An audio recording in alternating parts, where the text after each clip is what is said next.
Hey, Broomhead, we're gonna sweep the floor with your skull. How did anybody say that or any other line in this movie without absolutely cracking up during every take? That's the answer I really need. I'm John Retton with a retro review of Double Dragon, a movie adaptation of a series of popular side-scrolling beat-em-up video games that I was never the biggest fan of. I mean, they were okay. One of the arcade versions actually wasn't that bad, and a couple of the console versions were decent. It was cool to take an arcade port and have it on, like, a system that maybe didn't have the best, hardware, but you could play the games at home. This was really fucking cool. And being a child of most of the 90s, it was actually really nice to see these video games getting adapted to the silver screen. At least I would have thought that, but Super Mario Bros. The year prior kind of fucking ruined it. Absolutely fucking ruined it. I will never understand how anybody thought that was a good idea to make the movie that way. It was really fucking bad. No wonder pretty much most of the main cast was drunk all the time, because how the fuck else would they have gotten through that without absolutely just tearing the rest of their hair out? In this one, it should have been a slam dunk, because you have the guy that was the host of Iron Chef and also in Brotherhood of the Wolf. He played Jimmy Lee, and then Billy Lee was played by Scott Wolf. He was in Party of Five, and he's been in other stuff. There are two brothers, and Billy's the hothead. He's the one that kind of just wants to go gung ho.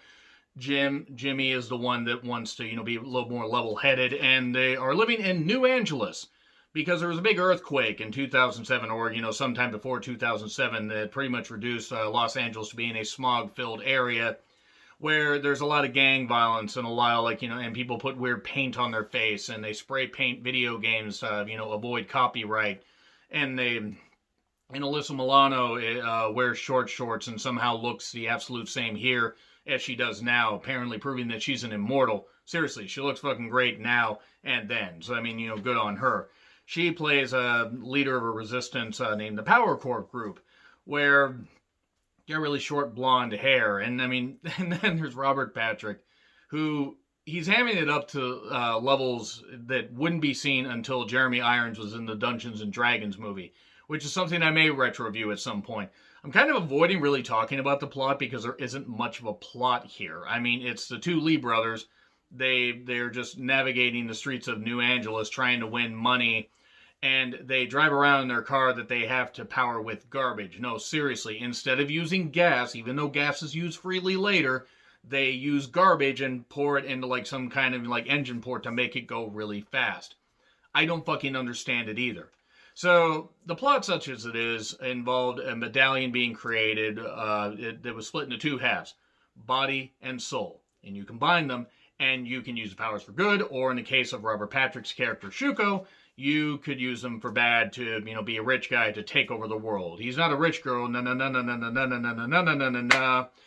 Oh boy, I sound so white when I try to sing, but whatever.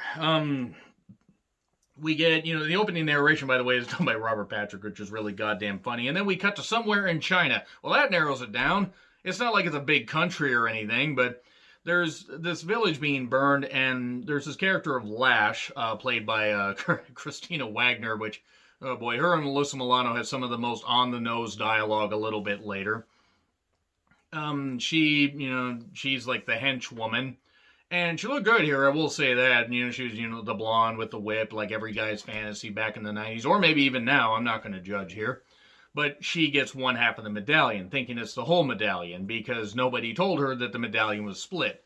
Even though Shuko seems to think that everybody should be able to read his goddamn mind, no, that doesn't work. They eventually get the medallion back to him, and this is to control Soul. So basically, he can turn into a Paper Mario Shadow character and do that stuff. Remember the Ghost Girl in Paper Mario and the Thousand Year Door? It's like that power. It's like that, where, you can just slide down and you can possess. That's exactly what the goddamn thing is. So he's all upset and like, oh, you need to get the other medallion. Well, the other medallion is controlled or in the possession of a woman named Satori, Julia Nixon, who has the two brothers, Jimmy and Billy, in her care. And it was weird to see Mark Dacascos, and I always screw that name up. I do apologize. I really like the guy. He's a great in Brotherhood of the Wolf. I got to retro review that at some point. But it's weird to see him not doing the weird Iron Chef stuff, and he actually had more hair. Didn't have as much hair as he had in Brotherhood of the Wolf, and yes, maybe I will marry Brotherhood of the Wolf. Shut up. One of my favorite movies. weird newscast. You had Vanna White, who somehow looks the same here and now. So apparently she is also an immortal. Andy Dick is a weatherman. Fitting, because he apparently is a massive dick, talking about Smog fans. And if you're not near a Smog fan, get a job. He had a broken down, like acid rain hit, his umbrella or something like that, because he's got this old comical umbrella. And they're talking about, like, oh, there's this curfew thing because there's this gang violence. So these gangs that don't really do anything except do bad martial arts and smear paint on their face. And in the case of one guy, he, cuts his hair into a really silly mohawk and doesn't understand how alleyways work when he gets his truck stuck.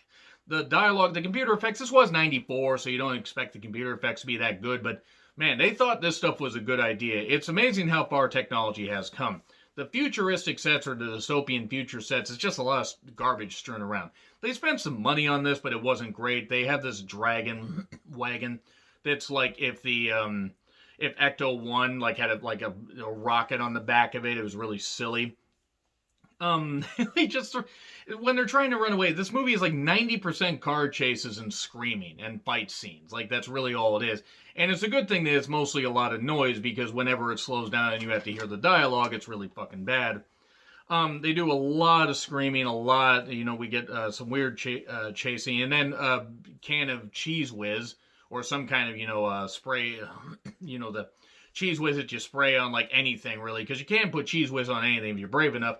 Throws that in the engine, and that powers it, but that fries the engine a little bit later. And then, they basically are at odds with Marianne. Like, both brothers like her, but don't want to say they like her, and oh, she's part of a resistance, but they want to do their own thing. But then they need the power of friendship and family and everything to fight back against the evil Shuko. Everything about this misses the fucking mark, which is funny because it's just about two brothers fighting an evil overlord. But they tried to treat this too seriously. Like, really, they did. They tried to take this too seriously. And when they tried to ham it up, it actually wasn't that bad. The fight scenes, Mark, the guy playing Jimmy, is actually a trained martial artist, and he wasn't bad. And you could tell that Scott Wolf was trying. And sure, there might have been some people that were martial artists here, but it was so fucking stupid. They had this character, Mr. Abobo. He was like the inflated henchman guy that they fought in the various video games. They played Medallion Keep Away at one point, and then their hideout where they lived in the theater got burned down. So they have to use Dirty Laundry, not the song, to power their vehicle, yet gas is just freely poured out to burn this theater down. I guess gas is a premium or something, or maybe Robert Patrick just took it all, and he just says, no, I'm just going to use this to burn down this one specific theater and not get the medallion, because apparently I didn't think that these brothers are going to be able to outsmart my shadow boxing. So, yeah, the theater gets burned, and then at one point, Marianne has a smaller brother, or a younger brother, who has, it's almost like a Viewmaster thing, but it's supposed to be like a virtual reality thing. And, man, that virtual reality looked way better than the Virtual Boy that came out, because it wasn't all red graphics that hurt your eyes. Jesus Christ, the 90s were weird. The brothers spew bad dialogue and then do more bad shit, and then they eventually get to where they figure out what the medallion does. They get pursued on a boat. This is no boating accident. Somehow all these other boats just pop out of this area. Like, again, chase scenes for the sake of chase scenes. Oh no, the river is flammable, so it gets set on fire, and they think they're dead, but oh no, they didn't get the medallion. So now, Shuko's all upset. One funny moment, they did have News Channel 69. Nice. And they try at one point, because Marianne has a father who's the chief of police, and he's trying to bring the peace to everybody, and Shuko's character tries to bribe him. That doesn't work. And then Christina Wagner's character has this friggin' just giant sword. It's supposed to be one of those Chinese medieval ones, but she's just poking it up there, and they go, well, that's one way to take care of rats.